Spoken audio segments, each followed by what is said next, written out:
Welcome to the Laughspin.com podcast.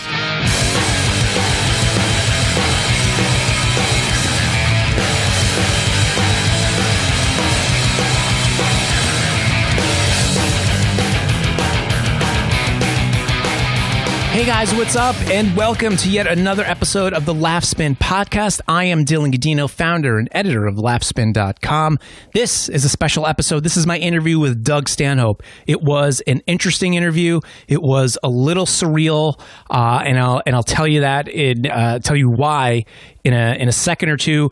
But first, I wanted to mention you're going to hear, this is a little different because you're going to hear there's other people in the room as we were doing this interview. This took place at the Green Room at Levity Live, which is an incredibly nice club in West Nyack, New York, in Rockland County, New York. This was done an hour or so before Doug took to the stage. Also in the room is Laughspin assistant editor Billy Procida. You might hear him cackling. Junior Stupka, who is a very funny comedian. Doug's opener, he goes on the road with Doug quite a bit. He's there as well. Greg, Doug's road manager. Now, I mentioned all of these people because at some point you might hear them in the background or talking. Also, we hear from Doug's manager through the phone, and you'll understand why as Doug will hold the phone up to the mic, and you will hear him talk as well. And it'll become apparent why that's happening during this interview.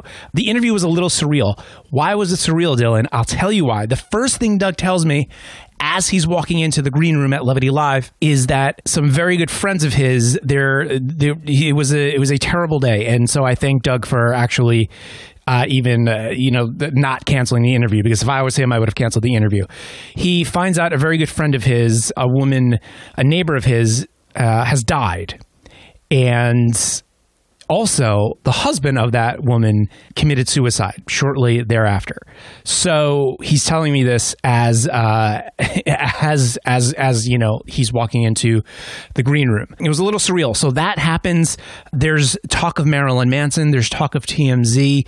I won't even get into why, because you'll hear that all sort of unfold during the interview. But it was I don't even know what we captured. I'm not sure what we captured. I hope it was entertaining. It's Doug Stanhope, for Christ's sakes. So, I mean, that is just getting Doug to talk on the Laughspin podcast was great. I've interviewed him many, many times throughout the years, but this is the first time he's on the podcast. So, again, thanks to him for taking the time. And thanks for you guys for listening. We really do appreciate it. And I'm going to shut up. Here's the interview. Let's set the scene. We are backstage at Levity Live in beautiful West Nyack, New York. Obviously, you're listening to Doug Stanhope. Yeah, it's going to be a hell of a show tonight. It's going to be good. One night only. One night only. One night. You're looking good. You're looking bright-eyed and bushy-tailed. Yeah, I feel strong. Do you? No. You heard my stories. Our best friends in Bisbee. One of them died of a heart thing yesterday morning, right when we were leaving. And then as we were trying to rebound from that, then her husband, they're tenants of ours, they live next door. I bought the house next door drunk. I'll talk about all this on stage. It's a long story. But he killed himself. He came home and hung out with my girlfriend all day and then went home and blew his fucking head off. And my girlfriend's now scrubbing brains off the wall before the families get there. Is that true? Yeah. Oh my God. So it's been a long day, long 2 days. So you live in Bisbee, which is, if people don't know, it's small town, Arizona, near the Mexican border, correct? Right. So you live in a house there, but you also own a house right next to it? Yeah. And you have tenants. Right. So they're tenants, but they were friends of ours first, and we go, hey, well, just let them live there for near nothing.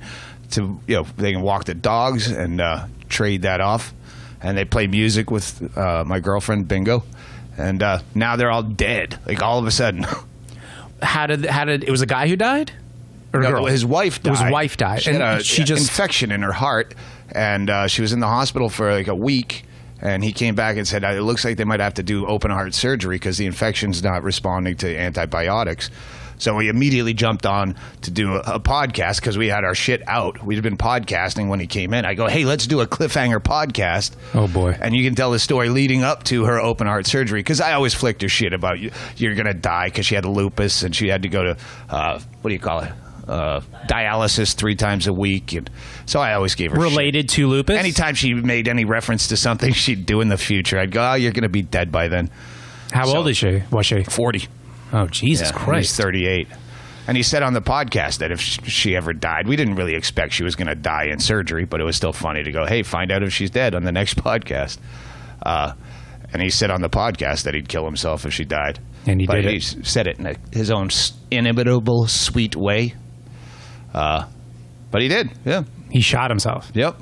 And this is hours ago. This is today. Yeah. And now I got to do a show. How long did you know these guys? I've known her. Well, it's a really weird story. I met her on a Tribble gig in like 1992. It was a one-night stand.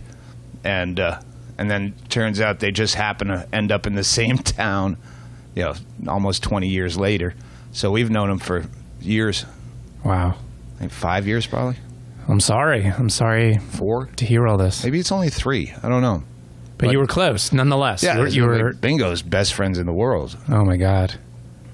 And how's she doing? I mean, besides, obviously not well. Well, yeah, she doesn't have the mental faculties to be dealing with that shit, but fortunately, who does? There's some hysterical parents around that she has to be the, calm one. Right. If someone's out freaking out more than you, it puts the onus on you to go, oh, it's okay, everything's going to be okay. Where if they weren't there, someone would have to be calming her down. Bingo, saying it's going to be okay. Well, that time will come eventually when she freaks out. Yeah.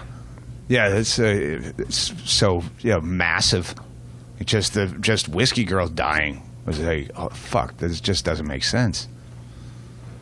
Wow. All right. Well, that's that's how it starts. That's how it starts. Jesus Christ. And I should say this is funny. TMZ. So before we hit record here, you got a call from TMZ. When I walked into the room, I was talking to the Arizona Daily Star about the suicide and death, because they're local musicians. They're pretty well known in Arizona. So I was talking to them. And then when I get off, there was a voicemail from TMZ, where I'm sure TMZ is not a big follower of Whiskey Girl and a Nowhere Man. Actually, it's Nowhere Man and a Whiskey Girl, but I always put her first. So I can't imagine it would be related to that. You never know. You never know. They latch on to whatever. If somebody's dead, getting engaged on suicide or on in your drugs. house. I fucking loathe TMZ. At one time they came up to me. I had done the Green Room for Paul Provenza. Yeah. So afterwards, me and Ron White, and Kathleen Madigan, Dave Attell was at the Improv. So we went down there, and we all ended up doing sets. And TMZ was out front afterwards talking to Ron White. And then I was shit-faced. And they started asking me something. And I just went into it. It had come back to haunt me if I ever went on some massive shooting spree, because I told them how fucking much I loathe everything that they're about, and I would not hesitate for a second to kill him in whatever, Oh, good. So that's graphic fashion. Yeah, I just right in the camera and with every ounce of honesty in me, I told them exactly how deeply I fucking hated them and could watch them all be mutilated and killed and tortured. I'm sure I made it. Yeah. Did that get posted? No, I'm not famous. They're just keeping it for evidence. Should I become famous? Yeah, that one's sitting in a vault somewhere. They'll have that. Yeah. Maybe that's why they're calling you. Maybe they're about to extort you for something. Could be. But now your buddies with. I just witnessed you talking to Marilyn Manson on the cell phone. Well, that's the only thing I could think very that surreal TMZ might want to talk to me about, is because Marilyn Manson and I have been tweeting sweet things back and forth to each other. Now, did this just start? I'm looking at a tweet now from September 13th. Dear Marilyn Manson, I need to know now if we are best friends or not, because I'm telling folks we are. Was that how it started? I'm not sure which tweet started it. I think he tweeted. He tweeted something at me that was very cryptic. Tweeted something about, I had some post about the Shittown tour and playing Muncie, and he said something, I love you, Doug Stanhope. I can't wait for us to be roommates, or something about being roommates that didn't make sense. Right. So then I tweeted that back. And you had never met him before? No. He sent me a direct message saying we need to hang around as soon as possible. I'm like, that's fucking weird. And so now you guys talk on the phone? Yeah, we chat and we text, and he sends me weird pictures. What kind of pictures? He sent a picture of, I guess he must have some projection camera TV where it's his wife standing, but me projected like 4 times her size on her, but really artsy. I'll show it to you. Cool. It's cool. Have you hung out? No. I just left for this tour, but I told him I'd come out to L.A. in November. This sounds like a fucking story. Yeah. Marilyn Manson and Doug Stanhope? I like it. Yeah. Seems to fit. It really does. It really does. All right, so TMZ is after you for some reason. Brian just said that TMZ is calling something related to the suicide in Bisbee. Oh, it is? Yes. Jesus Christ. So how is your day? My day is, Lisa Lampanelli says hello. I love Lisa Lampanelli. I interviewed her earlier today, and she said, what else are you doing today? I said, I'm going to meet Doug Stanhope tonight in West Nyack, New York. And she said, I love Doug Stanhope. Tell him I say hello. We played Harrah's in Tahoe, or Harvey's, one of those clubs in Tahoe. And she was going up first and fucking crushing. I never ate more shit or lost more money. You don't throw good money after bad, and you don't throw good money after eating shit in front of Lisa Lampanelli. Every night I'd hit the tables depressed. And it was hilarious because in Tahoe, everybody's fucking white.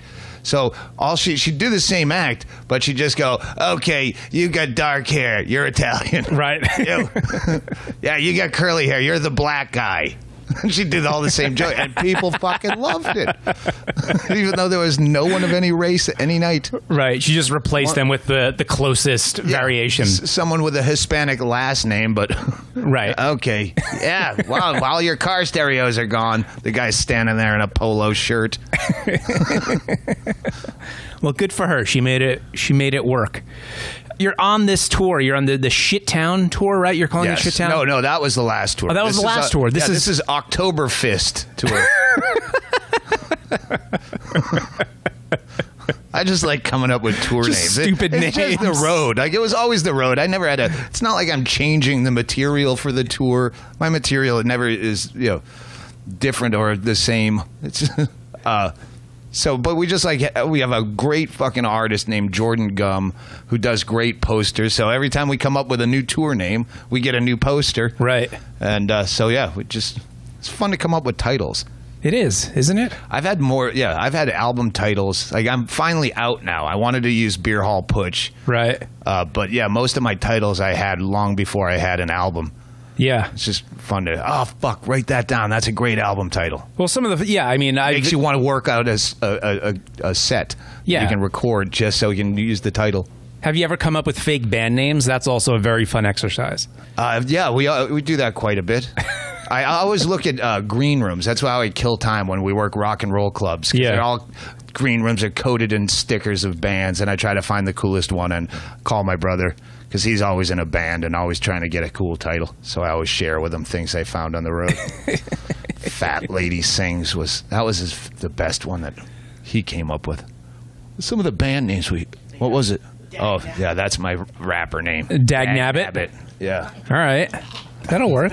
Oh, hey, yeah, that was from one of our podcasts. What is it? Haze of Anal. Haze of Anal? Something we're talking to Bingo's sister about when she tried to have anal sex, but then she noticed a bad smell.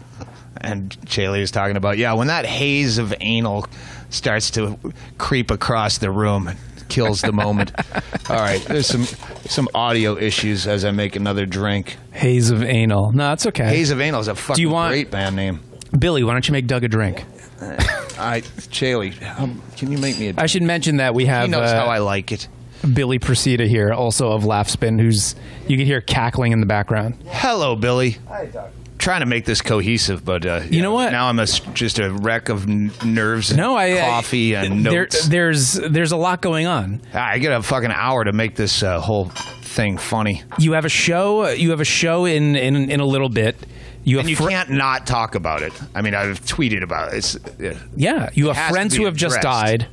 You have TMZ calling you. You have Marilyn Manson is your best friend in the world. There's a lot of shit going on in your head, Doug. And that's okay. Yeah, and it's all going to become a set. Yeah, but that's I have a new I just put that new special out. Sure. So most of the shit that I'm doing anyway is not really strong or worked out all that well. Is that the smell of a cigarette? Oh fuck.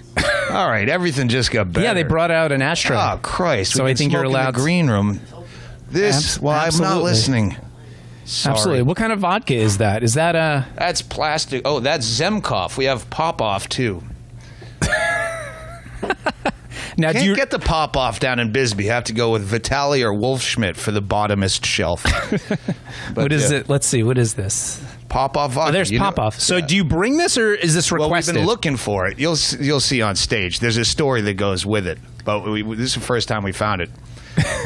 So all right, good. So you have your vodka. You have a cigarette. You're starting to feel more human. I say on I don't want to burn it. Go ahead.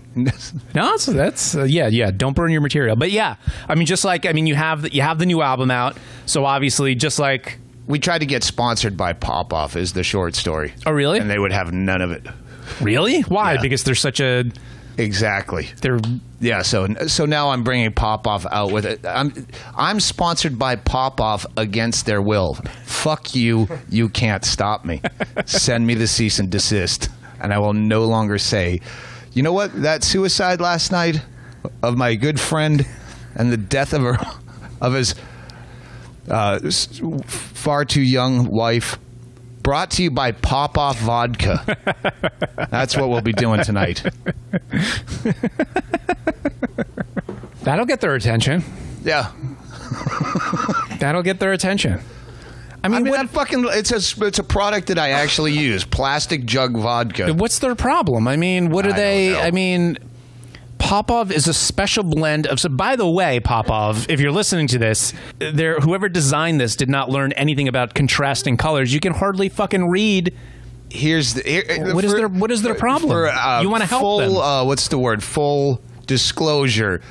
It was not necessarily Popov vodka that said it with their own mouth. My business manager, the Scotsman that was just on the phone, sure, his background is in marketing.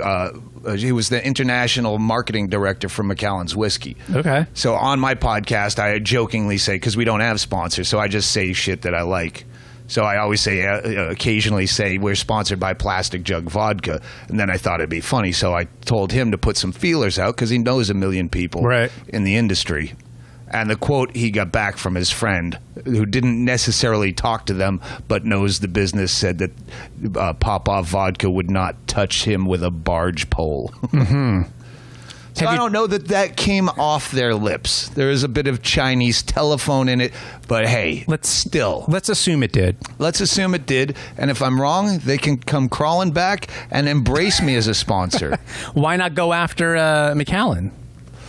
Because I don't drink Macallan's whiskey. I drink really shitty vodka, and most of my good stories are inspired by that. So I could promote it without any shame.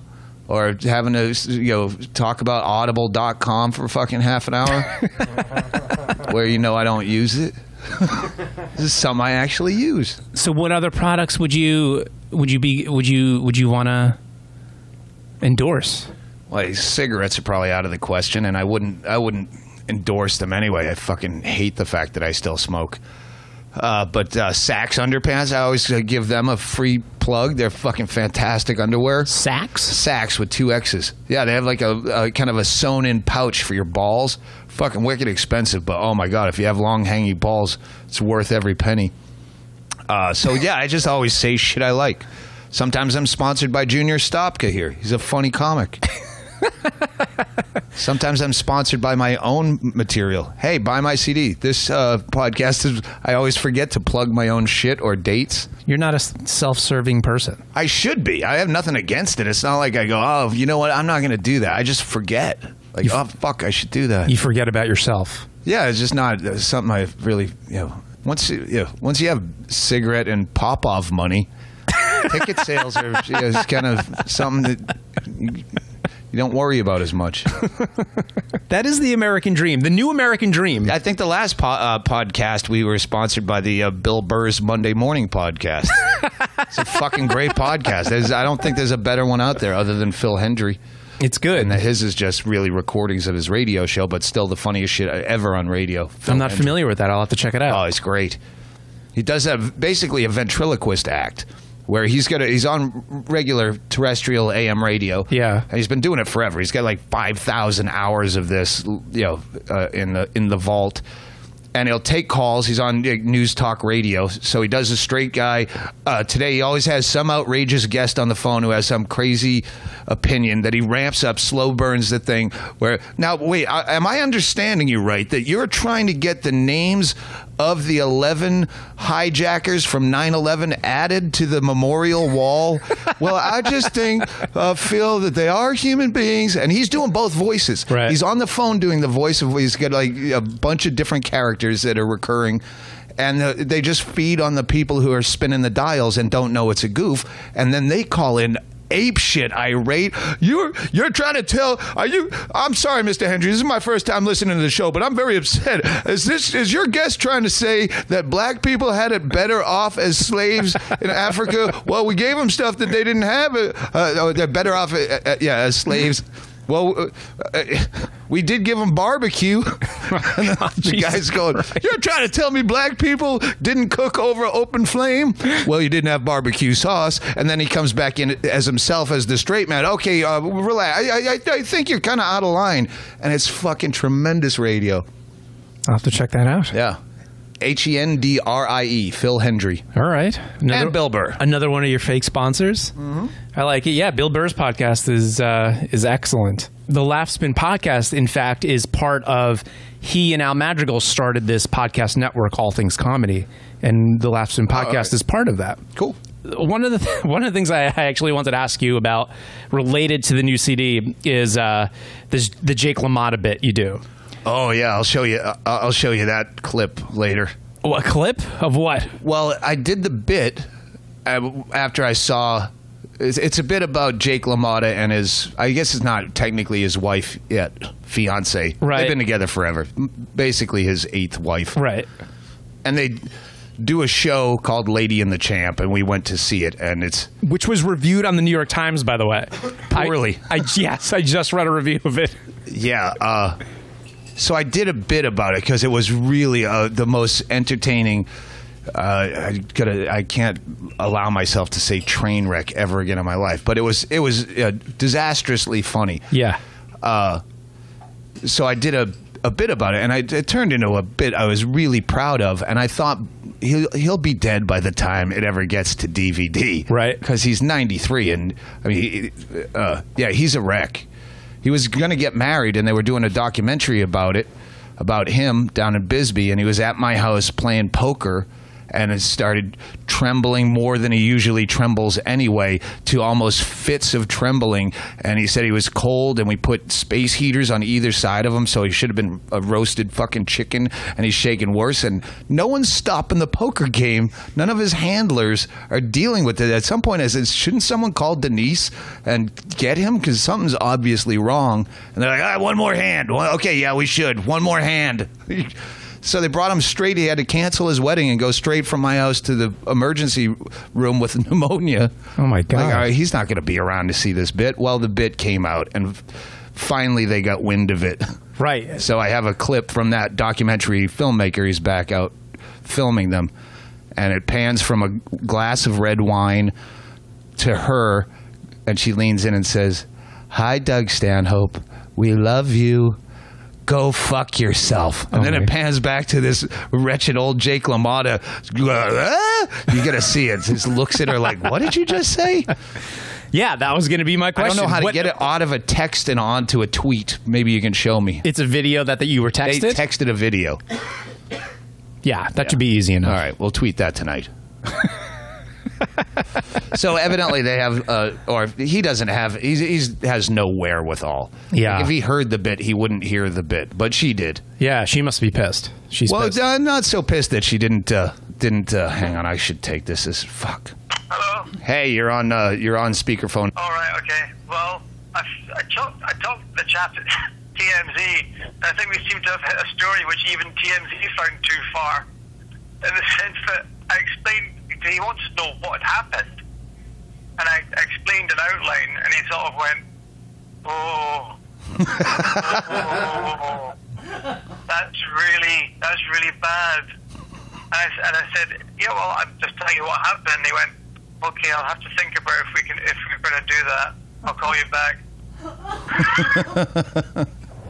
Why would they? That's great because when I did the Aristocrats, my idea was to tell it to a kid that was old enough to understand the joke, and they said, "Yeah, that we can't do that. Like to be too much for the Aristocrats and TMZ in a lifetime. Those are two." Yeah, he seemed really bummed out. Like, oh. Wow, the TMZ guy with a heart. He'll be fired in the morning. But what's the celebrity angle? That they were your tenants? I have no idea. They probably just saw my tweets and hoped there was some fucking meat on the hook. Because it's not like, all right, Brian, I'm going back to podcasting. I'll let you know if I hear more. Bye-bye. I'll pick up only your calls. Thank you. Bye-bye. That's so odd. It's fucking weird. I mean, knowing the facts now, I don't understand why they would. I mean, what the hell is the celebrity hook to that? If you can push me as a celebrity on TMZ, right? That's a fucking slow celebrity news day. I mean, as morbid as it sounds, if you drop dead, sure, TMZ would They'd do have that. to spend more time trying to tell their audience, who I am, that they wouldn't even have time for the story. They would. What story? Any story. Like, they would. They would say former Man Show co-host. Do you remember the Man Show? Okay, well, it used to be these two guys. Then for a minute, there were two other guys. Did you ever see Fear Factor? How about News Radio? Okay, not him. The other guy. Yeah. Here's some footage. Still nothing. You ever watch Louis? No, because anyone who'd watch TMZ wouldn't watch Louis. Right. And vice versa. Anyway, someone died. Then that wraps up another episode of TMZ. You fucking cunts. They would figure out a way to do it, I think. It's the most awful people in the world. They got to make a living, Doug. And they have a market. That's what kills you. Huge. It's just like churches. Well, you know what? If everyone would stop fucking going. Not going to happen. Nope. Not going to happen. Live in a world of dipshits. Trying to find corners with people you can hang out with. And there's no changing it, Doug. No, sometimes you just have to fucking blow your head off. Just try not to do it on my wall. There was no security deposit. You're going to have to write that in for your next tenants. Make some sort of stipulation. Yeah, well, they were kind of tenants on a deal. It'll be hard to replace those kind of tenants where it's not about money. It's about we're friends and take care of our shit when we're gone. Right. We'll trade it off. Got it. So are you going to rent it out, or are you just going to keep it? No, we're going to do haunted house tours. We'll be on the Bisbee ghost tour. Every shithole town that's trying, it doesn't really have a tourist angle other than Bisbee's really beautiful to look at, but every one of those towns has a ghost tour. But we live in the wrong part of Bisbee. We live in the residential part. They'd have to make a long detour to get to our place to see the room where it all happened. How did Jake LaMotta end up in Bisbee? Denise is from there. Oh. His wife. Get out. So, yeah, that's where she grew up, and then she moved to New York. So they only live there part-time. Oh, okay. But they live like 2 blocks away. And they're there. They should be there now. So I was walking my dog past their house the other day, and I'm like, oh, fuck, it's October. They're home, so I started walking way faster. I don't want to make eye contact. That's a funny image, Doug Stanhope running away from a 93-year-old former boxer. No, it's the 61-year-old wife that understood that got compared to as a trophy wife to a bowling trophy. Really no explaining that one away. You're a comedian. You were just joking. You didn't mean it. I'm sure she'll be fine. She doesn't care. Yeah, she's nice. I did say that in the bit. I said she's very nice. Many times. She doesn't focus on that part of it. She just has a negative attitude. Many times you said she was sweet and very nice. Yes. Yeah, and she still is. Yes. But my God, that show. I feel like the New York Times could have been even more harsh about it. Yeah, again, you look bad where you're beating up on an old guy, and she swears. Oh, this is the funny thing, is in the bit I use one of the jokes he makes. I fought Sugar Ray so many times, it's a wonder I don't have diabetes. Right. It's not a bad joke, but then he forgets the joke and does it again. That's part of the bit that came out. He went on, they both went on, excuse me, they both went on Opie and Anthony a couple weeks ago. Gets in studio, he opens with that joke. 90 seconds later, he does the joke again. About the 8-minute mark, he does the joke again. The fourth time he does the joke in a half-an-hour interview, he goes, oh, I was afraid I already did that one. And Norton's going, no, you're doing great. It's funny every time. Oh, God. So it was exactly what I get all these emails going, I thought you were exaggerating. No, I was doing the opposite. Yeah. This is way fucking worse. So, all right. So you have the new album out. You keep cranking. You know, I've talked to you before about the prolific nature of your career, and you've said to me before, you crank these specials out and these albums out of fear because you want people to get you're afraid that you're going to go on stage. Well, I have such a small but tenacious audience that they see me a lot. They'll come to a lot of shows. Yeah. It's not like, hey, the Doug Stanhope's down there. Should we go see comedy? No, it's people see my shit. Yeah. And the same people. So, right. So I feel like every time I go on stage, that's why I did the Shittown tour.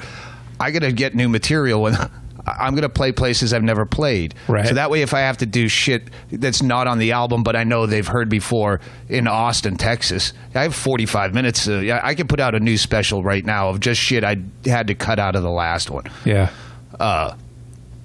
But yeah, so I go to places I've never been, because if I've been in the town, I assume every single person was at that show last time and has a complete, total recall of every word I said that night. Well, they're all drunks. It's all in my head, but it's still in my head. Well, I mean, it keeps you cranking out new material. Yeah, if you think there's someone in the closet that's going to stab you, and you know it's illogical and irrational, it doesn't matter. You're still fucking terrified. Right. So yeah, it keeps me prolific as much as I can be, and then it ruins all my days.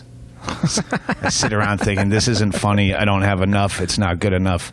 And you don't love the process of actually filming or taping albums. No, I hate that the most. Why? I mean, it's so fake in the moment. Yeah. Where you're trying to ignore the fact that I'm in a Dante's, which is this fantastic little seedy, evil Suicide Girl kind of bar in Portland. But on tape night, I mean, I play there all the time. It's wicked cool, but no, not when you're taping. It's overly lit. I mean, it might look good on camera, but in the moment, it looks like you're in a bright, shining room. Everyone's there's cranes and what do you call it? Trolley tracks or whatever they call it. Cameras going by, and everyone in the room is trying to ignore this fucking $250,000 worth of equipment hovering over their heads. So it's just a phony feeling to it. So why not just do albums? What? I could, but evidently the market is DVDs. I'd much rather only do audio. Yeah, because I don't like my fucking head. The editing process, to have to look at your own head and know that it looks nothing like the way you have to imagine it looks to get through life. Ruins me. Yeah. So the market they want the Netflix. See, I very rarely, eventually, like I've listened to your album half a dozen times. I haven't even seen the special. Yeah, I have no idea what it looks like. I only listen to comedy in the car. Yeah. It's the only place I'd ever listen to it is on a long road trip, or even just to the airport is an hour and a half for me. So I fucking love getting a comedy CD, chucking it in. Yeah. It's hard for me to sit down on my couch and watch comedy. I'd much rather be in the car, or in the off chance that I'm exercising, maybe put some earbuds in. And I usually don't like, specials in theaters. They're usually just overhyped. Fucking Norton's HBO special. Yeah. You want to just kill everyone in the audience for clapping over his timing. I know what his timing sounds like. I know what that would sound like if it were in the Comedy Cellar. Right. And now it sounds like he's doing the State of the Union. Applause break after every third breath. Shut the fuck up. Yeah. And that's what they do. They train the audience to do that beforehand. Right. They have a warm-up guy making them practice clapping. Ugh. People want to see the spectacle, I guess. I guess they want to be convinced that. I don't know. Is it the idea that if there's more people there, he must be funnier? Like, oh, he must be popular if he... Yeah, I guess visually, it's the quickest way to tell the audience that what they're watching is important. Right. And I think it ruins it. Would you rather see Dave Attell at this... I don't even know what the Cellar holds. 60 people? Where's the Something whole, like that? About $120 maybe? Like 120. Yeah. You want to see him there or at the fucking amphitheater?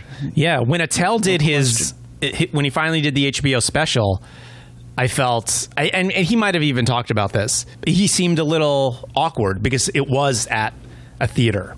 And Attell is like, one of the greatest club comics Absolutely ever. The greatest. And, no question. he had the jacket on. And not that there's anything wrong with the jacket, but he's not a jacket guy. Yeah. He's a black T-shirt and, windbreaker over the black T-shirt sort of guy. Yeah. Sweatshirt. Yeah.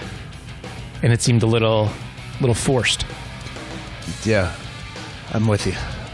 So what else? You want to talk about death? I don't know. I I gotta fucking grab my notes and start making death into a set. Yeah. Well, Doug, listen, it's been nice chatting with you. I really appreciate you taking the time to talk. I was going to just completely blow this off as well as all the other interviews, and I thought, well, let's just do it because it's real even if it sucks. Yeah. I appreciate it. I know you've had a tough day. Well, we'll talk about it in about 80 minutes here. Tick, tick, tick, tick, tick, tick, tick, tick, tick. Nice. Thanks, Doug. Thanks. And there you have it, Doug Stanhope on the Laughspin podcast. I hope you enjoyed our little chat, the little slice of life we captured before he took to the stage at Levity Live there in West Nyack, New York. Guys, please check us out at allthingscomedy.com. That is our lovely podcast network that was started by Al Madrigal and Bill Burr. Go there. If you're not already following us on Twitter, please do so at Laughspin.com. Please leave a review on the iTunes page at the Laughspin podcast. Follow us on SoundCloud, on Stitcher, at tunein.com. Until next week, we really appreciate you guys tuning in. We'll see you. Bye.